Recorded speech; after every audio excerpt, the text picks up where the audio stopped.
గ్రామ ప్రజలందరికీ నమస్కారమండి.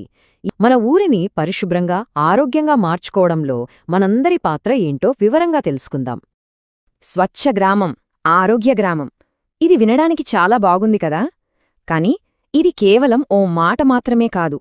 మనందరం కలిసికట్టుగా ఒకే మాట మీదుంటే దీన్ని నిజం చేయడం పెద్ద కష్టమేమీ కాదు. ఒక్క విషయం గుర్తుపెట్టుకోవాలి. ఇదేదో ప్రభుత్వం వాళ్లు చెప్పిన కార్యక్రమం అని అనుకోవద్దు. మన ఊరి ఆరోగ్యం, మన ఊరి అందం అన్నీ మన చేతుల్లోనే ఉన్నాయి. అవును, ఇది మనందరి బాధ్యత. సరే, ఇంత పెద్ద లక్ష్యాన్ని చేరుకోవాలంటే ఏం చెయ్యాలి? దానికి ఓ సులువైన, కానీ చాలా చాలా ముఖ్యమైన పద్ధతి ఉంది. అదే ప్రతి ఇంట్లోనూ 2 చెత్త డబ్బాలు వాడటం.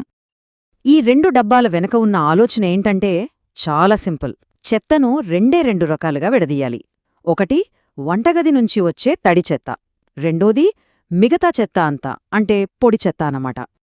సరే, ముందుగా మొదటి దాని గురించి చూద్దాం. అసలు ఈ తడి చెత్త అంటే ఏమిటి? వేటిని మనం తడి చెత్త అనాలి?